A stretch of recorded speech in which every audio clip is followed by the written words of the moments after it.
Good evening. Welcome to this regular scheduled business meeting of the Summersville City Council on this 12th day of September 2022. At this time, I'd like to welcome all of our guests and move right into tonight's agenda. The first item being consideration of the council minutes of the meeting we held on August 22nd of 2022. Second. Council, we have a motion and a second. Motion was to waive the reading. Are there any changes or amendments to the minutes as they were presented in your packet? Hearing none, all those in favor signify by saying aye. Aye. Opposed, same sign. Motion so carries. Council, the next item on the agenda is I'd like to do a proclamation for Constitution Week. And we have some special guests with us tonight. If they'd come forward. What we're going to do is we're going to stand here. I'd like all of you to stand up. They'd like a picture for the paper. Susie, or Marilyn? Is it okay if I call you Susie? Okay, I didn't. I'm sorry. Oh, you're fine. Yeah, does she not want to be in the picture? Yes. Okay, yeah. Give me a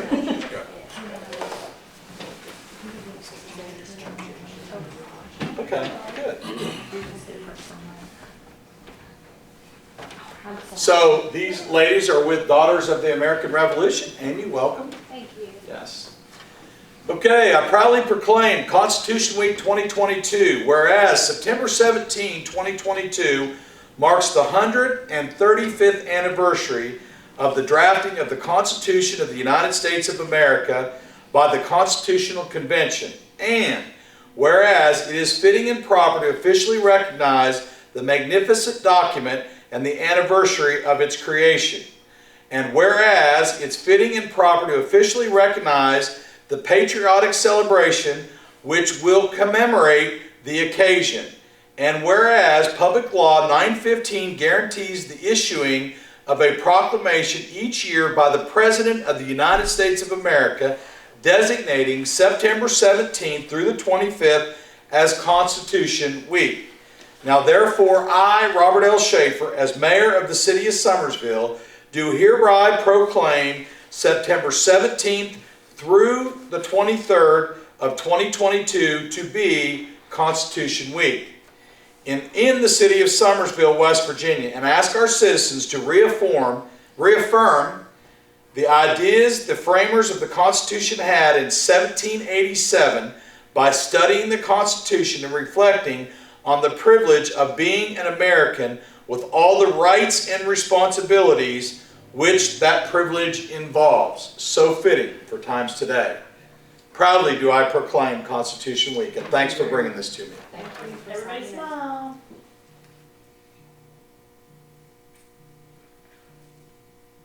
Awesome. Amy, can you Thanks. get one for this? Sure. This will be for the city, man. All right, big smiles. Thank you. Thank you, ladies. Thank you so much. Yes, thank you. Appreciate your time tonight. Yep, thank you, absolutely. Go ahead, Chuck. Come on, push it out of the way. Chuck, not saying anything, but you were kind of in the dark time. Yeah. I'll touch this up. I'll touch this up. I can wait on the oldest a little bit. See, did. Yes, sorry. How do you chair this girl? See that Jim? Okay, council, the next item on the agenda is, I would ask you to, ask you for the ratification and approval of a lease that I signed, and the document was presented in your packet on August 31st of 2022. I moved the city into a lease of the old USAVE lot, and in a public-private partnership, you can see, and of course that public-private partnership of what we were able to accomplish on that lot is with not only Day Gohill, but also with Jeremy Collins. And you can see that we moved swiftly and prepared that building, that wall, for what hopefully next spring will be a beautiful mural. I can tell you that the mural committee has already notified 3 artists which are presenting renditions, and the requirement on their renderings is that it reflects Summersville Lake. And so I can only imagine, you know, what kind of a awesome Summersville Lake mural we're gonna have at that corner. But as you can see, this is the lease, $10 a year. The provisions are, as you would typically find in a lease, it is the ability to terminate it by either party with a 30-day notice. We do, as we did this last weekend, use that lot. It was clear full. We used it for our overflow of trailers and trucks that we have for the Potato Festival. I'm sure it'll be used again this Christmas for the live nativity set or scene. You know, we are now, as a city, in control of and maintaining that lot. And so, anyway, this is the lease. And what I would ask you to do, I'm looking for a motion and approval or ratification of the lease that I've already entered the city into. Madam Chair, Mayor, just for clarification, this is exactly the same form we used when you leased the Go-Mart property. Correct. Yeah. So And they've I- seen it before. Yeah, and I think I did inform you all that the Go-Mart lot has been purchased by Camden Clinic, and Yes. now they own it, and they allowed us and will continue to allow us to use it for our festival. We just provide them the insurance. Both us and the carnival have to provide them with insurance certificates prior to usage. What about the parking up there at where the Go Hill lot? Okay, And the things that, well, like the businesses, that's there. so it's a city parking lot, just like this one is. People are welcome to use it. Right. You know, we will control it to a degree. You know, I expressed last week that just like the lot down here, at one point in time, we had heavy trucks parking in it. That's not the traffic we're looking for because of, sometimes we got into a situation, somebody pulled in there and lost, you know, created us a hazardous waste situation with some oil that was dumped. And so we're not looking for that kind of, we're just looking for your average downtown parking. And it is a leased lot by the city and available to businesses and citizens alike to be able to use, you know, as they would a parking lot. So I heard a first and a second. Are there any other questions? Hearing none, all those in favor signify by saying aye. Aye. Opposed, same sign. Motion so carries. Drum roll, please. Council, I'm very excited about what's next on the agenda tonight, and it is the official first presentation of the 125-acre park. And I'm happy to say tonight, to help me get through this presentation, it was some time ago that we went through the legal process of selecting an engineer. And I'm proud to say that our partner for this project is Thrasher Engineering. And tonight, the lead for this project, and that I've worked with since day one, is Sam Rich. Sam's here to walk us through a PowerPoint presentation. I also want to highlight that the other more official documents that we'll get into, we've got our city attorney present, Greg Tucker, that will help us walk through that.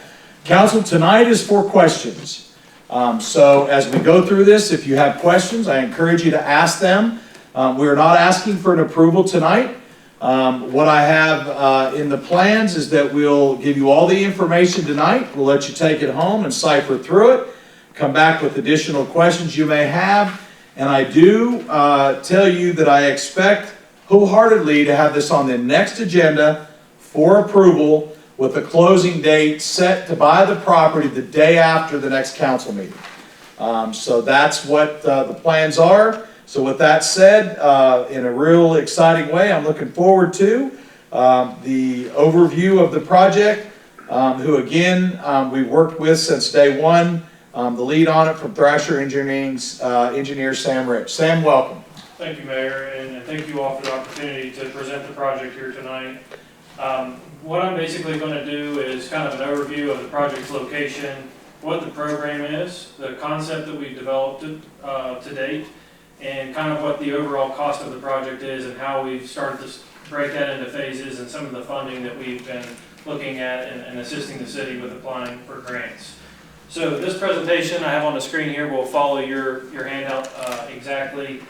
Kind of just first, the 125 acres that we're talking about sits justified west of West Virginia 41, Webster Road, and US 19. Hey, time out. Does this TV not work? No. Let's get both TVs on here so it gives. Sorry about that, Sam. That's okay.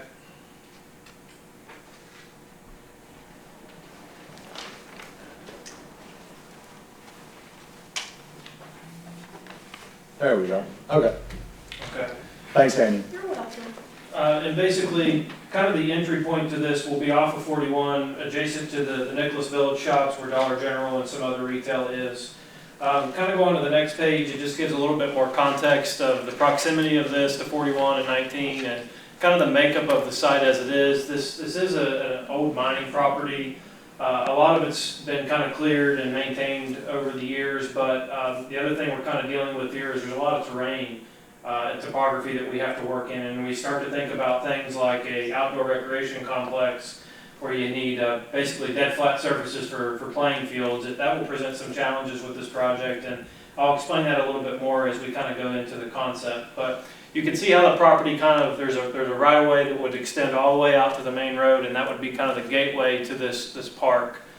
The next thing I want to talk about is just kind of the program that was established, and this was not established by Thrasher. I want to make that very clear. This was an iterative process that we went through with the city and some appointed steering committee members that had vested interest in the community, and we had people from different focused areas. As we started to build this program, we were really targeting an application deadline of January 31st, and it was for an EDA funding source that we ultimately were not successful in achieving. And I think kind of going back to why that was, it was a funding source that was extremely competitive. There were only maybe 3 projects in West Virginia that were granted those funds, all of which had kind of larger regional and job creation numbers than unfortunately what we were able to present for this project. But that steering committee that we kind of met with originally helped shape the program for this project, and it's how we got to the design that you're seeing here today.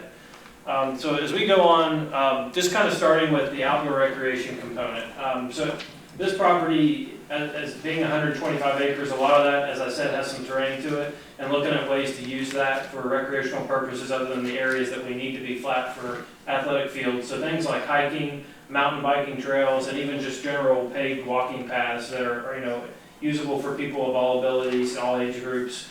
When we're talking about mountain bike trails, it's not just a downhill kind of a track. You're looking at cross-country, various ability trails, some that are more challenging, some that are for beginning users, and really trying to take up as much of the hillside as we can with different hiking and biking trails. Right now, what we have shown in the original phase of development is around 10 miles of trail system, which for the general mountain biking user will provide several hours of recreation. We believe that can be expanded into probably over 20 miles, and what you'll end up with is kind of this webbed network of trails, and I'll show those a little bit more detail as we get into the further parts of the presentation. But when you start to think about the user amenities that people are going to need for this trail system, you're thinking about restroom facilities, parking lots, shaded areas, and picnic shelters. In addition to that, just starting to think more about what are the types of things that are really going to push this complex over the top in terms of user amenities. So having things like water bottle filling stations, bike repair stations may seem silly, but I was just there a couple weeks ago. I was riding the Greenbrier River Trail, and the bolt on my seat broke, and they had a bike fix-it station nearby, and I was able to fix that and continue my ride. Things like phone charging stations. We're trying to attract people here from outside the area. They may be coming from out of state to ride these trails. As thinking about where this particular project is positioned, you guys really are the northern gateway to the new national park. So this is drawing on what is a much larger regional recreational footprint. Things like Summersville Lake. People may want to come here and spend time on the lake for a few days, but then also come and ride these trails here. So just trying to add as many amenities as we can. And then it gets into the more traditional outdoor recreation type items. So things like youth sports, as I've classified both of these images, and that means baseball, softball, and soccer. We also have some basketball courts programmed into the concept plan. I think, looking at other current recreational trends, pickleball has become very, very popular. So there are things that, as we continue to work through this conceptual planning process that we can add to the program. And the other kind of big element was an inclusive playground. And what that means is you're designing a space that's not just a play structure. You're designing something that is for all abilities, thinking about children with special needs that still need a place to experience play in the outdoor environment, and just some of the different opportunities that we have there. Just kind of a lot of people use the word Century Park even to describe those types of facilities. So as we start to look at the conceptual master plan, the overall plan that we have here is kind of highlighting the location of all these different elements. And I know it's hard to see on the screen, and I don't know that that laser pointer's going to work on the TV screen, but basically with what we're dealing with the terrain on this particular property, we kind of have to separate some of these uses. And a lot of that has to do with potential aquatic features that we're going to run into, whether they're streams or wetlands, and trying to avoid some of those areas, because usually when you have to go to an effort of filling some of those areas in, you're going to incur mitigation costs, Army Corps permitting. So what this particular concept is showing is what I'd consider the most low impact development option that we have developed to date.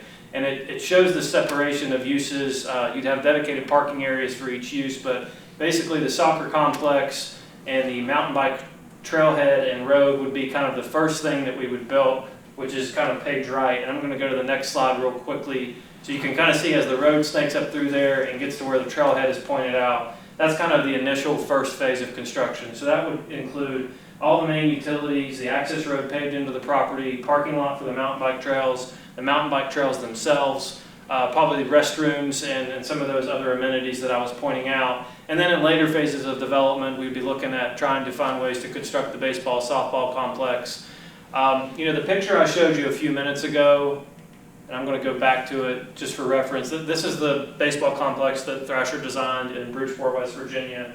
It's a very popular configuration now, and a lot of the reason for that popularity is because of the efficiency of that design.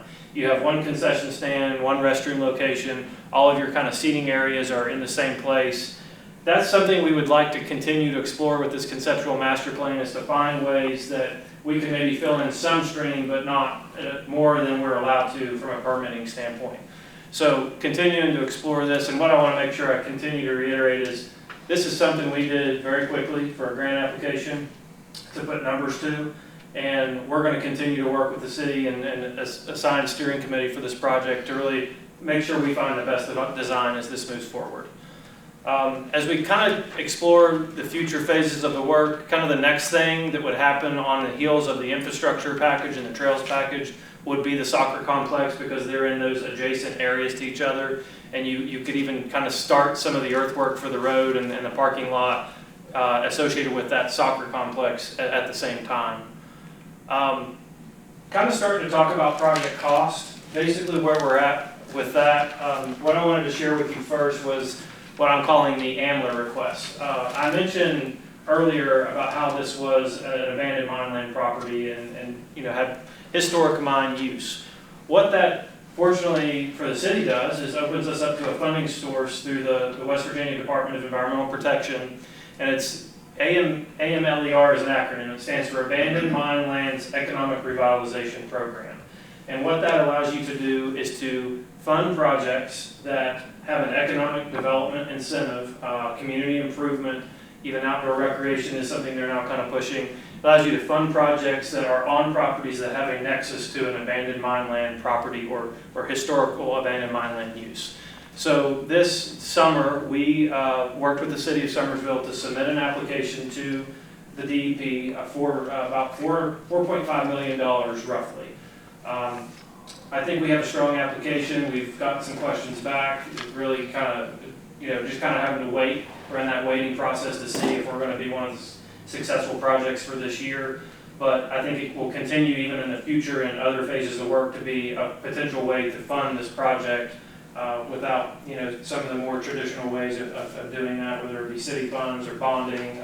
And I think there's other grant sources. We also worked with the city to apply for Recreational Trail Program grant through the West Virginia Department of Highways. That was another one we submitted this summer. So what I'm really kind of saying here is a lot of efforts already been put into place to help get this project some funding and get started. as we start to look at the other initial phases of construction, we're talking about the infrastructure, the trailhead, and the trails being around a $4.5 million project. By the time you did the soccer complex all in, and one thing I also want to put a disclaimer on about this is not designing just a grass field. These are turf soccer fields, state-of-the-art facilities that the community can be proud of and utilize. And when we're talking about economic development, I mean, the kinds of crowds you all can attract into Summersville multiple weekends a year for either baseball or softball tournaments or soccer tournaments. I use this kind of a lot. My niece plays soccer. I live in Beckley, and my niece plays soccer, and I can't tell you how amazing it is to go to that facility and see cars from 7 or 8 different states. And some of them might just be grandparents in for the weekend, but what I really have come to realize is they play a lot of out-of-state teams come to play soccer there. And you all obviously have that ability in addition to the other kind of outdoor recreation elements that we're talking about, creating multi-day trips. So if somebody's coming here for a soccer tournament, they may want to hang out at Summersville Lake the next day. It's really about packaging that experience and giving people a reason to stay here a little bit longer.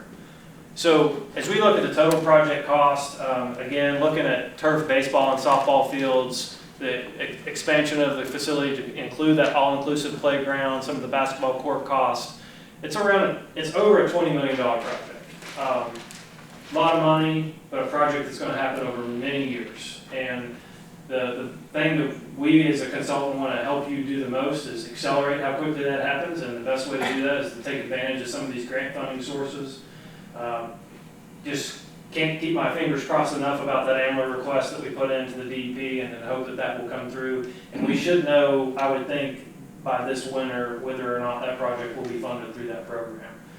So as I kind of just move on from the cost, and I will be happy to go back and answer any specific questions you guys have, but just looking at the impact, and I've scattered this in throughout the presentation, just kind of economic diversification and looking at the ways that we can create private investment opportunities and small business creation. So the picture I chose for this particular slide is a mountain bike outfitters, and you see the sign says rentals, tours, sales, and service. So you can think about having a trail system located here in the community, what types of small business opportunities that might create for somebody. And it's not just based on that. I mean, there's other service industries that will make use of this facility. There's even, with the type of property that you have and expansive acreage, looking at hiking trails, outdoor adventure survival courses, for example. I mean, there's just tons of things that you can do with a property of this size. And what that ultimately does is it's bringing more people into the area, increasing visitor spending. All these people that come to visit here are going to need to stay in hotels, go to gas stations, restaurants. And then we look at the community impact that it's going to have. So the health and welfare benefit, because we're providing access to recreation and exercise for not only local Summersville residents, but Nicholas County and beyond. It's a more regional type of facility. Youth development, giving our youth opportunities to be parts of team sports and develop leadership and personality skills. And then again, not just the community, but the regional benefit this project would have here in Summersville and the surrounding area. So with that, I will conclude my presentation and be happy to answer any questions you all have.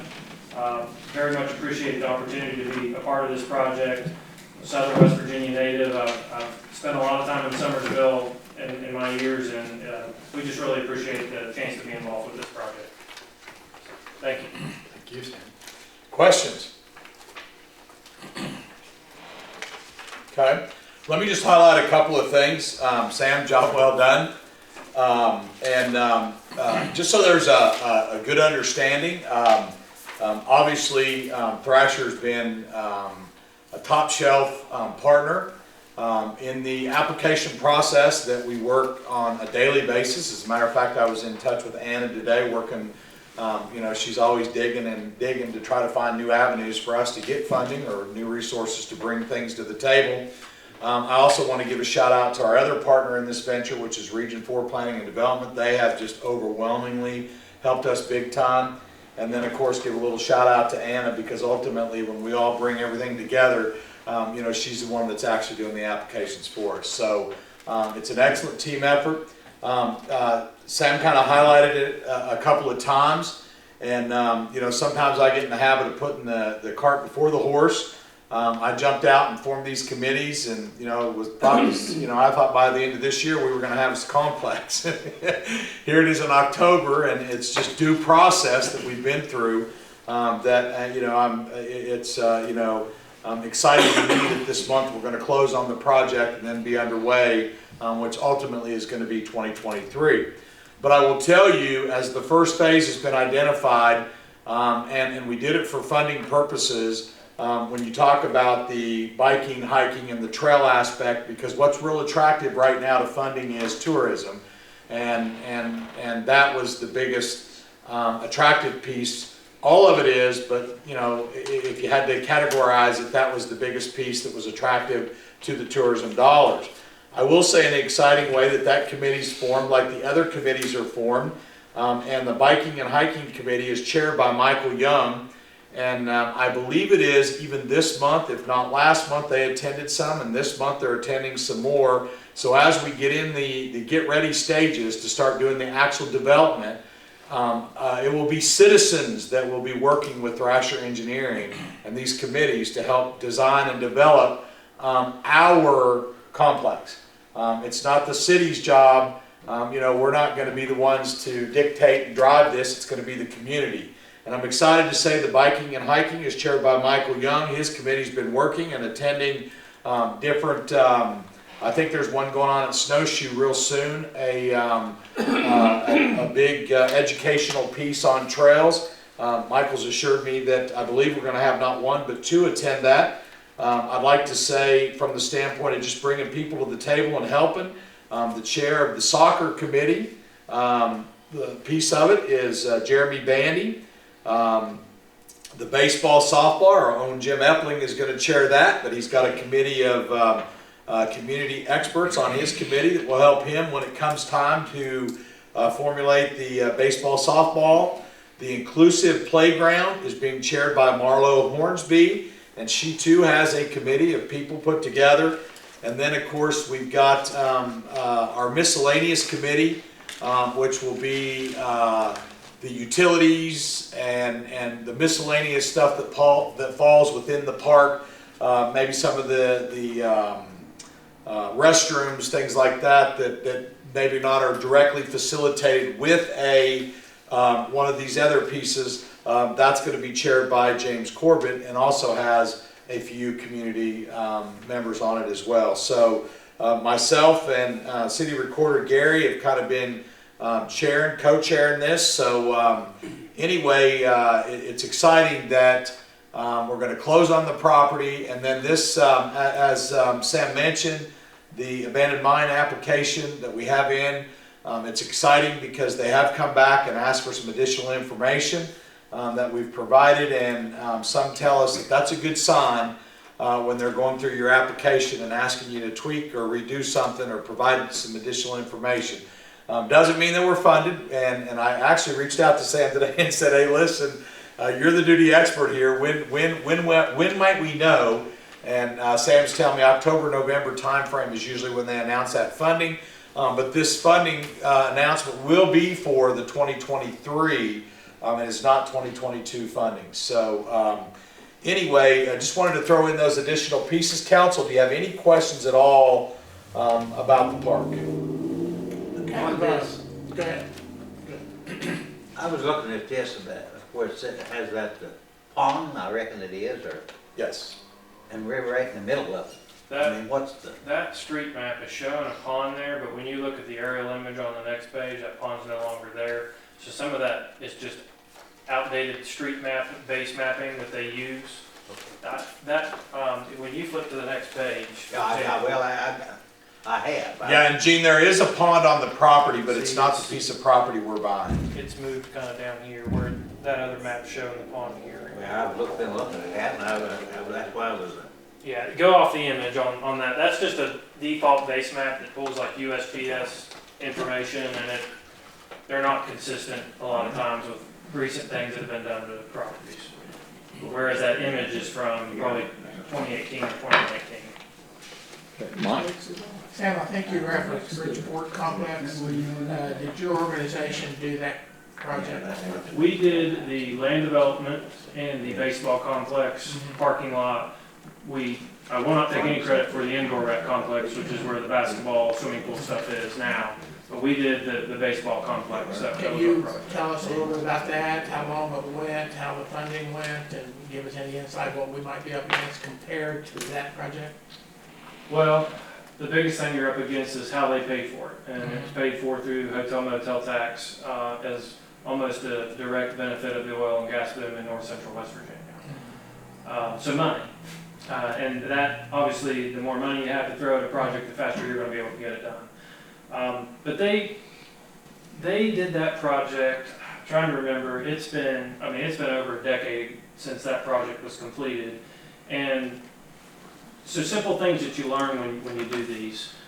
The picture I showed you guys a few minutes ago was after that project was probably been constructed less than a year. And you had all that configuration of bleacher seating, and let me just go back to the picture instead of trying to explain it to you. So you see where there's kind of the middle piece where the concession stand building is, and there's those bleachers to the sides of them. One of the things they quickly learned is even though we had very tall backstops, is you were occasionally going to get foul balls that went straight up and over. And there was no canopies or anything over top of those bleacher areas. So those canopies, things like that, have since been added. And that's kind of lessons learned even from a design perspective. If we do that again, we want to make sure we're taking those lessons into the next project. But the way that they did this package is they had a plan for what was next. So a lot of the earthwork that was necessary for the indoor complex that they have since built was done as part of this baseball project package. So back to the point of when you're going to do a massive earthwork operation, a lot of times it's better to do that as one contract, one package, as opposed to I'm going to do earthwork over here and then I'm going to move over here and do it. So that's, as we start to look at future phases of development, trying to do as much of that earthwork, and a lot of times it's helpful because you're robbing material sometimes from over here to put over here. And that's one thing I'll say about this is they planned ahead very well, knowing what they wanted to do years after this was finished. Because that indoor rec complex just opened last year, and this project was probably done in 2012 or 13. So, Thank you. I think it was a great move to form those committees early, and I'll tell you why. I think that, we're learning through those committees from other people's mistakes in some cases, like you were mentioning there, and some of the positives. I know that right there, the Little League Baseball, the big movement is to move parents away from the kids. So I noticed that in that complex now, they've put seating in the outfield. And I see most parents, most people going to the outfield and seating out there. But that park really flows well. You guys did a great job with that. It flows really well. thank you. It's a great facility. I mean, they even have cameras where you can watch grandkids live out of state can watch their kids play during the game. So a lot of nice technology you can incorporate, and we're far more along than we were when that one was built. Yeah. In terms of what we can do.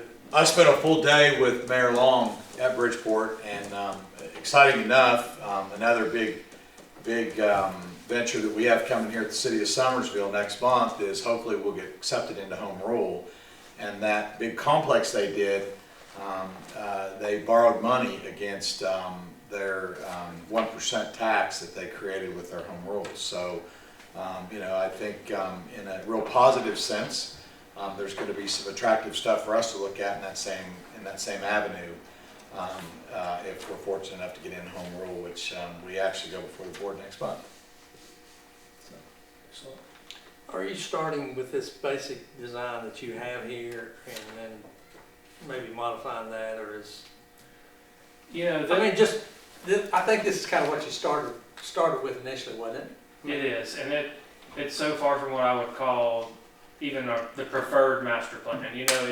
It's one of these things, as I said, Mayor, I think we had about 3 weeks to get that done and get numbers pulled out of it, and we haven't really touched the plan since. It's until we get to the point where we're launched, we know there's a project, there's the money to pay Thrasher for design and construction companies for construction. We haven't done a whole lot with it since January. Okay. But it's a starting point. There's 100 different ways we can lay it out. And the one thing that is such a challenge with that is it feels like you're separating these uses, and a lot of it has to do with the terrain. But back to that point, we're making assumptions even at this point about streams and wetlands, because until I could send an environmental person out to do a delineation. It may be something that we can fill in without any issues. So it's just, we're doing a lot of preliminary design with as much information as we have, and as soon as we get basically the real project here, we're really gonna need to dive into how this thing's laid out. So there's really, as far as the committees go, there's really no use to get too deep into the design part or the amenities or anything else at this point? I would say there needs to be some forward momentum on it, just so that when we get to a point where a real project is going to launch and take place, we've had conversations about things you guys like and don't like. And we know we need to change this part of the concept. One thing that I think we're a little uncertain on is we're showing an amount of baseball and softball fields and an amount of soccer fields that I don't really know, is it the right number? Yeah, Is it too many, is it not enough? And I don't know how that was arrived at, so I don't know if it's premature to ask those kind of questions now or what. well, I think it's not premature. I mean, I always want feedback. And what I would encourage you to do, I mean, I can give you my card and you can provide some immediate feedback on this is what we like and don't like. Then it's always something that if I've got a guy that's got a few hours of time, I can have him play around with it. What we have done to date has been basically pro bono services to the city. We've been trying to help you guys develop this project, and I have to control our cost and time until a point where we're able to launch into a full project. But Till you start getting paid. yeah, Yeah. No, hey Jim, that's a very good question, and so what I plan to do, as soon as we get the property purchased, I think that's when it all becomes real. The other thing I'm going to do is all of the chairs set on what I'm calling the motherboard of the overall committee that will make decisions. And so, one of the things that I don't want to do is we've got to find the avenue, the financial avenue, before we get people really excited about design. And yeah. Oh, yeah. And so as I've always stated, being fair about, I think, the purpose of bringing a project like this to Summersville, all the great things, the economics, everything that Sam talked about, but the soccer complex has got to be first because those kids don't have a home. Right, so And that's kind of why even before it bumped the hiking and biking and all of that, because right now there's an abundance of money out there that hammers on tourism, and when you go look at it, they don't buy soccer fields and baseball fields as tourism as much as they do the hiking, biking, and the trail aspect of it. So that actually bumped to the front of the line because of that purpose, and then also the AML application. Trying to get it done with that will open the door for us, because it's going to be a gateway to the rest of the development of the park, because the initial infrastructure will be in. right. So the planning's going to have to follow the money. There you go. Exactly. So But I do plan to have a meeting, and I think that even as decisions are made, even on the initial design, it's going to be a committee doing it, not me and Sam. Yeah.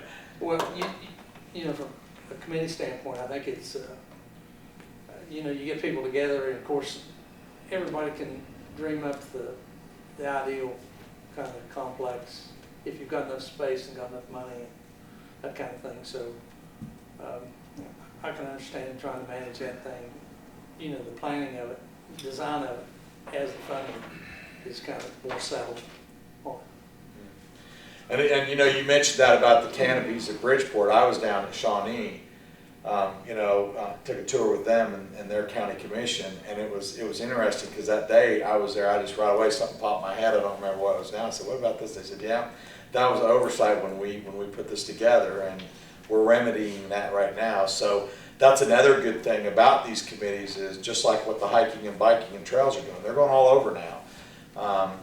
Michael's joined whatever that organization is, trail organization that they have, Appalachian, whatever, yeah. Well, there's West Virginia Trail, and then there's, I think the event you're talking about at Snowshoe, it may be orchestrated by the WVU, Brad and Lee Smith Outdoor, I always get this mixed up, Outdoor Economic Development Collaborative, and it's basically, they're kind of the ones that are spearheading, if you've heard about this Ascend West Virginia program, Yes. where they're paying remote Yeah. workers to move here. Yeah. They're also very heavily focused into outdoor recreation infrastructure for communities across West Virginia, and the conference at Snowshoe is being put on by them. Okay. So- Yeah, there was that one and another one. I just forwarded the emails to him and, you know, follow up with him, and he's assured me that they're doing everything they can to make sure they attend, so. Okay, any other questions? Okay, what I'd like to do now, thank you, Sam, great overview and presentation. Thank you all. Greg, I'd like to ask you to come to the podium, and if you would, walk us through the real estate purchase agreement. Sure. Hate to start a presentation that involves the term pro bono, but I guess I will. And let me apologize to you. The mayor told me last week he wanted to get this agreement to you last week, so you all could have it for, you know, as part of your packet. We were working on this, he and I were working on this over the weekend, and as late as 10 till 6 today is the only time I get it. Well, and then I get an email from their lawyer about 30 minutes ago. So there's still a little bit of going back and forth with this. So that's why you haven't had it before now. But it is, you know, it's a basic real estate agreement. I've reached a point in my life where I can't read without my glasses or can't see with glasses, so bear with it. Even though we're buying, the city is buying roughly 125 acres, it's broken up into 3 different parcels. And the reason for that, and you'll see those at the back of this, you'll see those descriptions for those different parcels. Actually, it's 5 different parcels.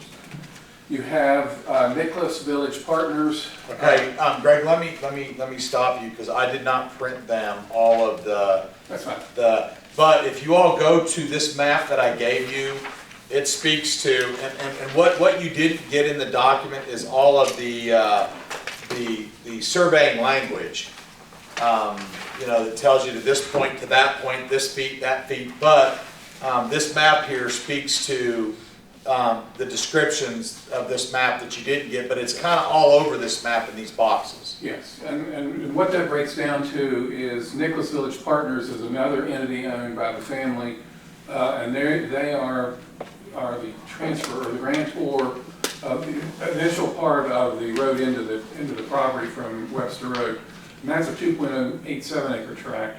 Then it hits a tract owned by Midstate, which is another right-of-way, 2.099, and then you start hitting the other parcels. So they broke it into those different parcels, as you'll see as you go through the agreement. I know you haven't had time to really go through it for their tax purposes. The first part of the agreement on page 1 breaks that down, and it lists the property exhibit A, and you will eventually see that fairly soon. The part on page 1 that you should be aware of is the 2 access roads, and that's the point of why I was telling you that there are 2 parcels there. They're going to reserve the right of ingress and egress across those parcels to get to the residue of their land. They have reserved the right to intersect with that road that the city will own up to 6 different points. But they have to, any road that they build off of that road has to be the same quality, character, and materials as the road that the city builds. So you'll have that in the agreement, at least for the initial 10 feet of the roadway that they're building. The initial price that the city's paying, you want to go through that now, is $1 million. The reason they split it up is they are selling, according to their understanding, 26.456 acres to the city for $1 million. They are donating every other parcel. The reason for the donation is they've had their own appraisals that the city's not privy to, and they intend to take a tax donation for the difference between the purchase price and what the value of the property is.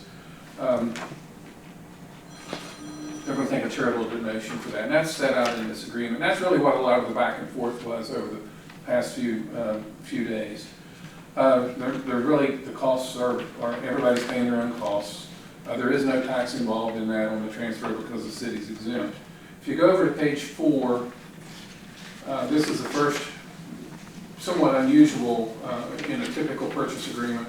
They have retained, they are retaining the right to name either the first access road or No, they're second. both access roads, but it's the, council, if you look, there's a line on this map, and I know this map is not the biggest, but you can see up to that line that's in that map, this big fat part right here at the beginning is access road 1, and then from that line to the beginning of the park is access road 2. See, I don't have this.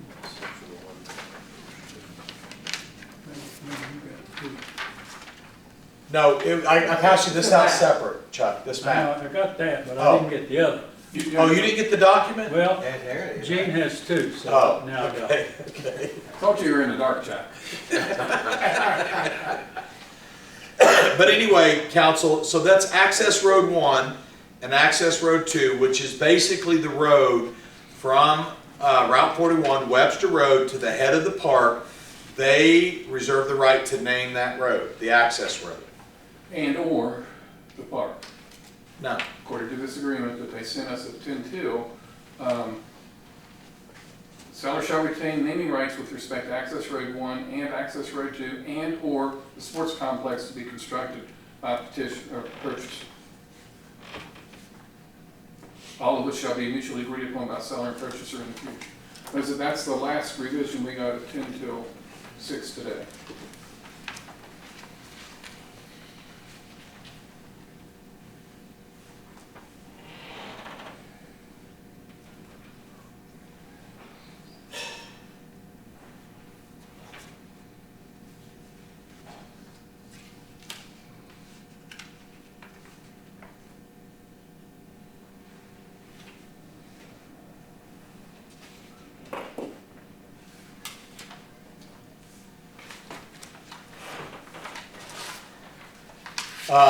so what I would have to say is I have to go back to the table because that's not been to this point the negotiated I agreement. understand that. That's what we got at 10-6 today. That was not in our previous agreement. At least the road was, but up to the point, to the main gate into the property, that's been added. In paragraph C, the city will not be able to sell or use any portion of this property for a period of 10 years for any industrial or manufacturing purposes. It's just a restriction that they ask for in the deed to protect the remainder, the value of the remainder of their property. After 10 years, it's free to be used for any purpose. If you go back on page 1, in the first sentence, and I know this will come up after you've had a chance to review it, it says the seller agrees to sell and donate for exclusively public purposes, and the purchaser agrees to purchase and accept for exclusively public purposes. That's not a restriction in the deed. That's just IRS code language that they need for the benefit of their deduction that they intend to take. We are not limited to exclusively public purposes, except for the 10 years. Everything else is boilerplate over to paragraph 13. If you read that and look at that, and this goes back to what I was just explaining to you, except as otherwise expressly provided herein from and after the date of closing, purchaser shall be free to sell the property at any time on the terms and conditions and at the price selected by purchaser, public auction, or whatever, as it sees fit in its sole discretion. If we do that within 3 years, IRS requires the mayor at the time, within 3 years, must fill out an IRS 10 Form 8282, not just so that they can address their IRS issue, donation issues. The donation doesn't impact the city at all. We don't have any say in the donation. They have determined that between themselves, between what they believe the fair market value is, and it has to be supported by an appraisal and what the purchase price is. So we're not involved as a city in any of that determination, nor are we certifying that is the fair and actual value of the property. If you look at paragraph 18, we consent in the event that they want to do a 1031 exchange. What that is just another, they can take the profits, any profits they make from the sale of this property and apply them to other property, and then offset some of the tax consequences that they have, not the city has, but they have. in as far as a sale and purchase of real estate is concerned. The long and short of it is, they're gonna take a donation for what they believe is the difference between what the purchase price is and what they think the fair market value is. We don't play any role in that, other than the Maryville Sign form showing that we are the donee of that property.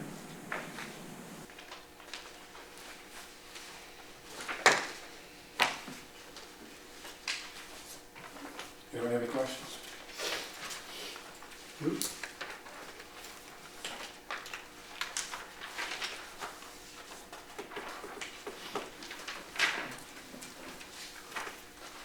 One comment I'll have is that, on page 4, the naming rights thing is, seems like we've kicked that thing around for. Well, Jim, what I'm gonna do is I'm gonna step out and make a phone call. I wanna step out and make a phone call, because I wanna straighten this up right now. Yeah, we didn't see, that language went in there till 10 to 6. I think somehow we gotta come to terms with that. Actually, So at some point, I think we wrestled it long enough probably.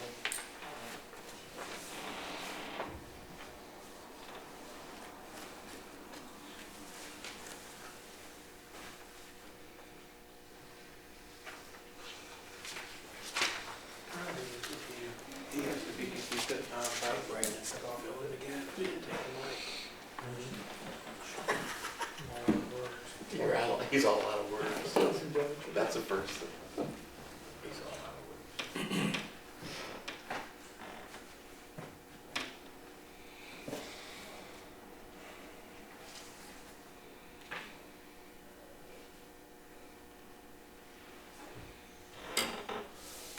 This is not exactly a standard real estate thing.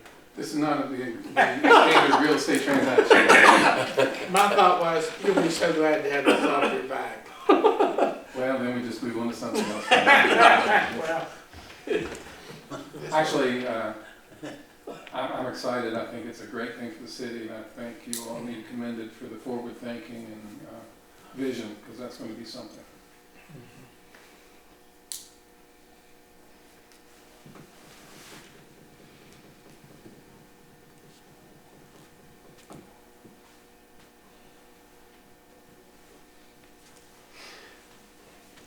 Turn the clock back and play on those fields.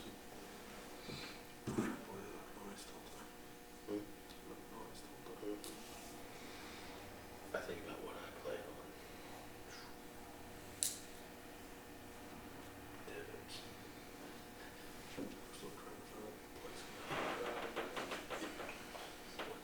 I think there's one going to go in.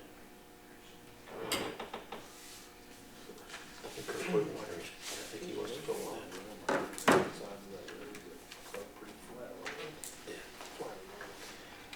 I was talking to Kirkwood Waters the other day, and he said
say, all right, he says, we'll flip the lights on if you want to. And Dad would just bring me straight over to his driving range, and he'd have the lights on and go out and help me.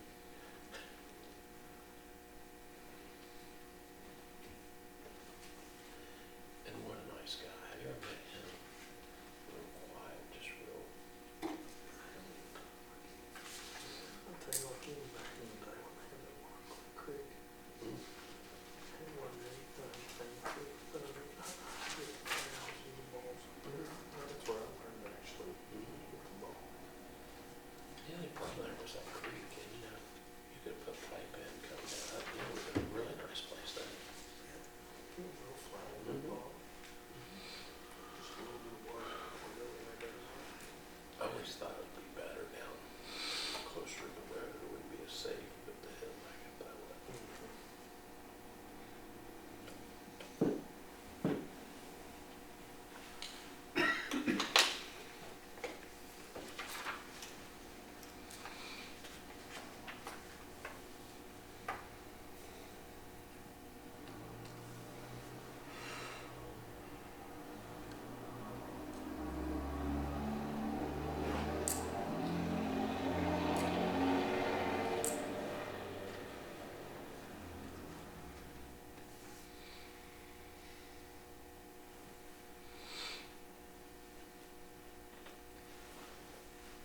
What was this going today?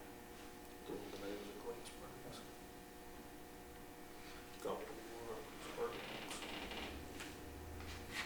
That's great where I used to. No, good. You know, I think I could the record last week. Something like 25-5.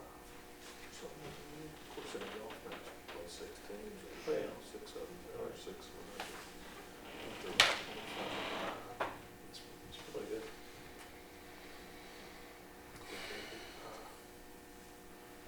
Shady ones, east ones, summers ones.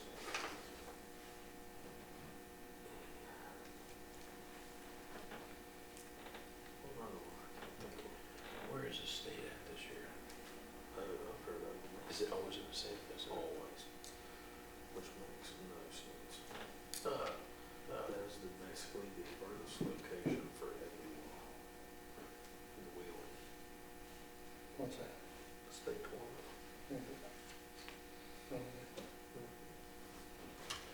I was playing in a state tournament, and they wanted poured the rain down, just poured the rain down.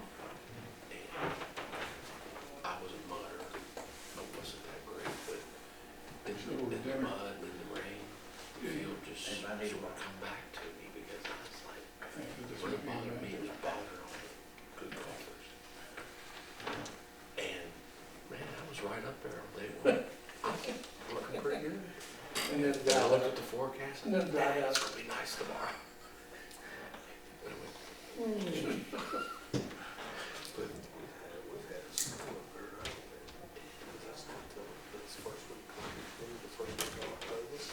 We've had snow up there, 30 degrees. my coach was like, I was all the way up, I said, man, it's gonna rain, this is awesome. He goes, what? I said, oh yeah, that's my only change, is for the rain.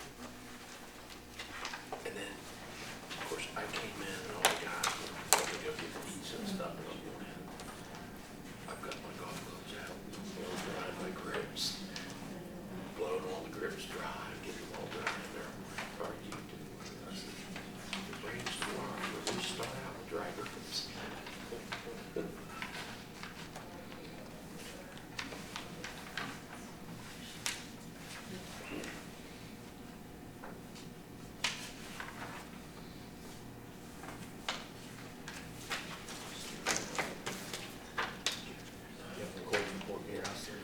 I have a recorder's report, but I better not jump out. Mayor, we've moved ahead and we skipped the mayor's report and we're now in executive session.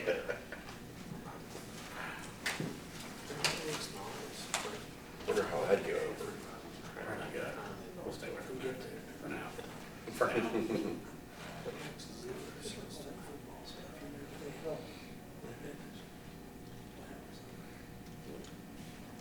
Like having it like that, something that one on Clayton Park. Yeah, where did that come? He said we have 200 and some rooms and that. Coach Brown's probably sweating right now a little bit. Is that good? Got sweating too bad, we have a guarantee. That's pretty big. Huh? That's pretty big. Yeah, 20 million? that buyout is huge. Was it like 20 million? Yeah, he says, go ahead, buy me out. For example, Yeah. Steve, Nebraska fired theirs. And he was royalty. If he loses to Towson, he'll be right there with Scotch Ross. That's my pick. Yeah. How much? I said if he loses to Towson, he'll probably be right there with Nebraska's good. Oh, yeah. It only goes down like 3 million next year, so you gonna do it this year or next year? No, the buyout's like 20 million. Yeah, it's 20 million, then goes, what, 17 or something? It's a long time. And you gotta pay the Like, next guy. About 20 million. How you gonna do that? I thought it was 60. I'm not sure what Genius thought of that. Well, after this year, Uh, you buy that right I guess when they extended his contract after he went How many? 5 and 7 or whatever it was. now, in town. I want About his age. 500. Somewhere in that ballpark. We all want his age. Yeah, it could end up with more if a park like that takes off. You know, I wouldn't know. Where's the seat? It's funny. For what? The seat. You can't get where you might not get a wing. That's not supposed to be in the document. Okay.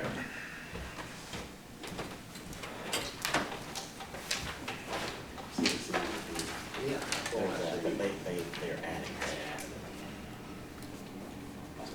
So we'll get a revised, updated document and push it out to city council.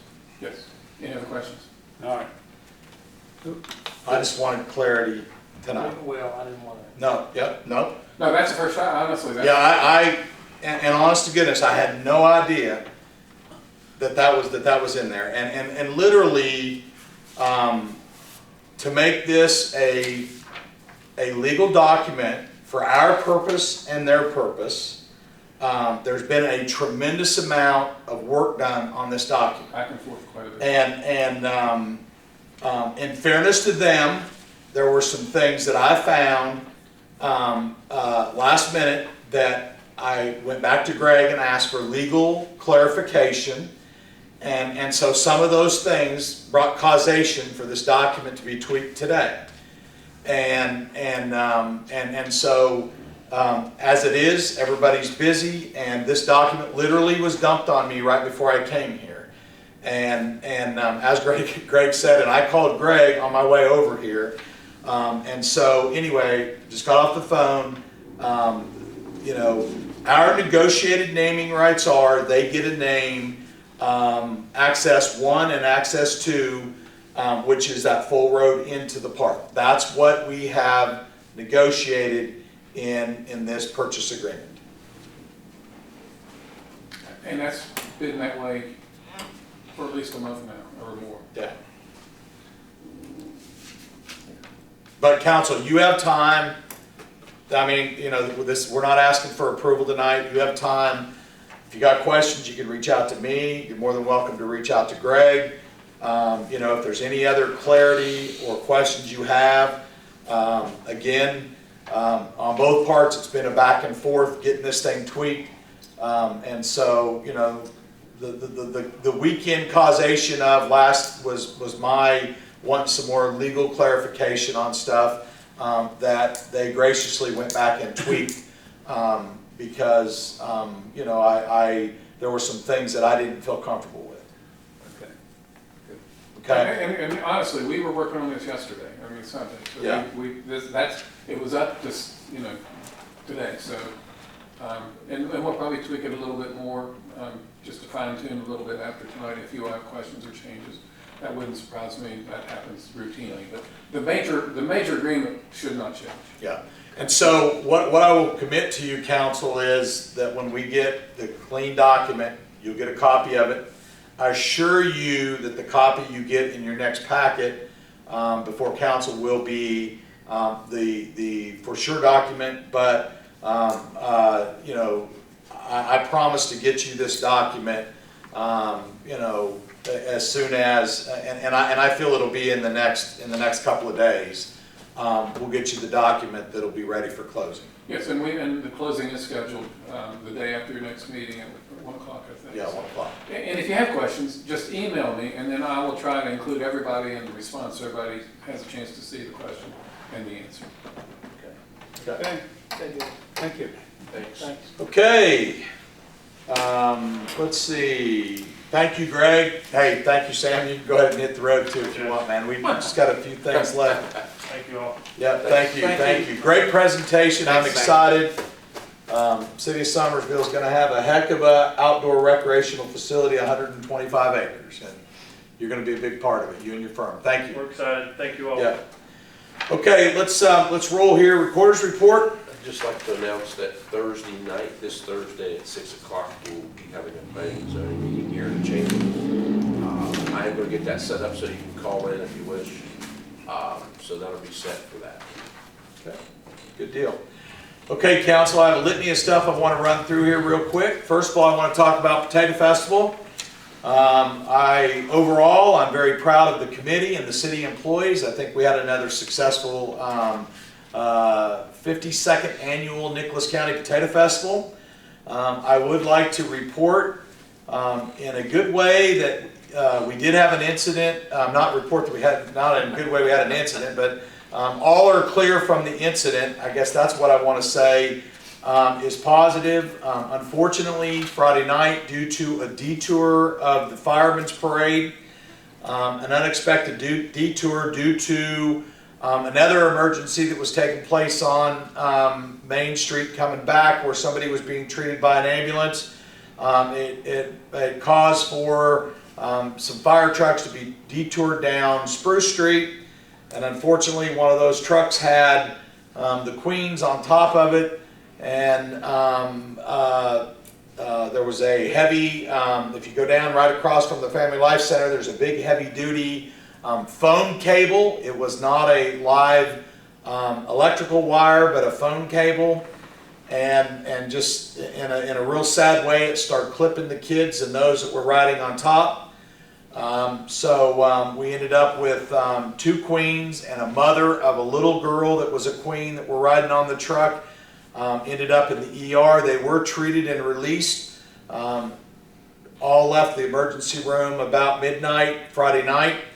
The one carryover was, in an unfortunate way, the passenger in the fire truck had some pre-existing conditions. He got out and started treating those that were injured on top of the fire truck, and then incidentally had some health situations himself that found him in the ER. And I actually this weekend I tried to track him down through our department, and he reached out to me today, the fireman did, and told me that he was released at 4 a.m. Saturday morning, and at least from the standpoint of his situation that occurred Friday, he's he's doing better. So I would ask the community to continue to pray for the girls and those that were hurt in the incident, because they did end up with some stitches, and some of them, one gal had some stitches in her forehead, and of course where the cord come across her neck, we had, it's unfortunate we had some folks that were banged up. Our after action report tells us that we've got to do things different. We need to make sure that we survey in a positive way all this kind of stuff that can happen. I will tell you, so that folks know, our streets are made for our fire trucks and fire truck passage. The one snag in this is they're not made for a ladder truck to go through and under with folks that are standing up on top of the truck, and of course that's where the issue came in. So we in the city of Summersville had and still have a policy that people don't ride on top of our trucks. And I believe that this incident has probably brought causation that this will probably be a countywide policy. So anyway, with that said, again, prayers are continued for those that were hurt, for their complete recovery. And again, I can't say enough, a big shout out to the committee and the employees for another successful Potato Festival. I want to give you an update on the Summersville Police Department. I'm glad to report that we're at full strength. Recent additions have brought 2 certified officers to the department, Adam Hinkle, and back to the department, Ryan Woods. And then also we've hired a young man by the name of Colton Groves, who will attend the academy in January of 2023. He has a slot. So at this time, I incorrectly spoke last time. I thought we were short 1. We were short 2, but now we are at full strength. Also, I would like you to know that I sent a letter to the superintendent of the schools, who I've had much dialogue with. They are in bad need of a resource officer in their alternative school.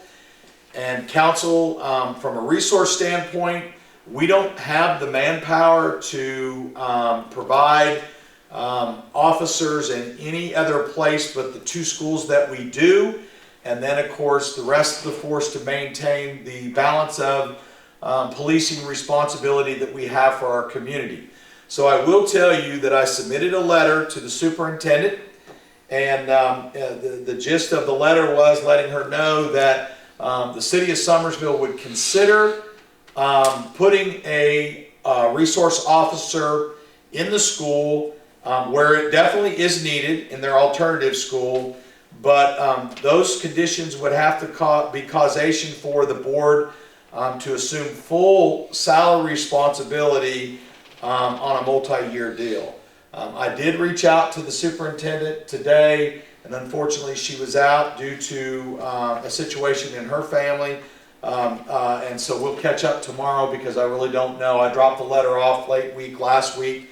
Potato Festival got me busy, and I did get a chance to try to follow up with her today, and she is out today on a family situation. So anyway, I'll follow up with her, but about the only way. So I just want the public record to be clear. We want to help. We realize the importance of having an officer in that alternative school, but with our current financial situation of the police department, it's just not possible, and we don't have the manpower to pull another guy for that school full time. The other thing I'd like to do is let you know that last week I attended the Nicholas County Commission meeting. I wanted to bring some clarity to the fire fee, which I think I did in their meeting. There was some misinformation in press that said that their fee was voluntary. It's not. And there was also not clarity in that basically their fee works the same way ours does. If you don't pay, there is recourse to collect the fee. And ultimately, the thing I want to stress more important than anything is how important those fees are to maintain the fire departments and the first responder situation that we have in a rural county, and those revenues that are going to be generated by those fees. And nobody wants to pay fees, and we're not just after, collecting fees, but that is a very important fee to fund these outlying fire departments so that they can continue to provide the fire service. Because what I always alert people of is, we lose those fire departments, you're going to get assessed a heck of a large fee in your insurance because you go from a protected class of insurance to unprotected, and that's what happens when you don't have fire departments. The last thing I want to do is I want to announce Oktoberfest, which is going to be on October 22nd. We're actually going to shut Main Street down from 1 to 6 p.m. It's a Saturday. This event, the city is going to be a sponsor, but it's being hosted by the Vault on Main. Participating businesses are Maloney's, Craft King, and the Bistro. Main Street, again, is going to be closed, and so far they have committed 12 West Virginia breweries that are gonna come to Summersville for this event. I'm losing my train of thought here. Breweries, what's the name for beer I'm looking? Craft. Craft beer, gosh. Yeah, so it's gonna be, something so simple. Anyway, council, listen, again, this is gonna be a controlled event. It's gonna be Oktoberfest. It's gonna be hosted by the Vault, but they're sponsored and participating businesses. There's gonna be music, but anyway, I think it's a really neat deal because a large majority of the craft beer companies that make beer in the great state of West Virginia are gonna come to Summersville to put on display their craft beer. So I just wanted to get that word out, and you'll see some stuff coming real soon, promotional stuff coming for that. And Main Street will be fenced off with an ID check to get in. So anyway, it's going to be a craft beer event here in the city of Summersville. Any questions, council, about anything that I have addressed? Okay. Council reports? Jim? Now, I'll just comment, I'm still amazed by all the effort that goes into the Potato Festival and all the volunteers and city employees, and I think it's a great effort. Thank you, and I appreciate that comment, and I will definitely pass it on to the committee. And it really is a well organized event, and it goes off for the most part without a hitch because of how many different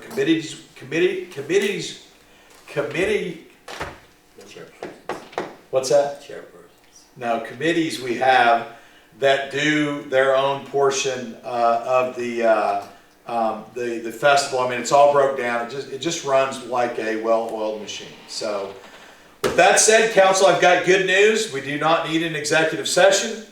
So I'll entertain a motion to adjourn unless there's any other council comments. Didn't want to cut anybody else off.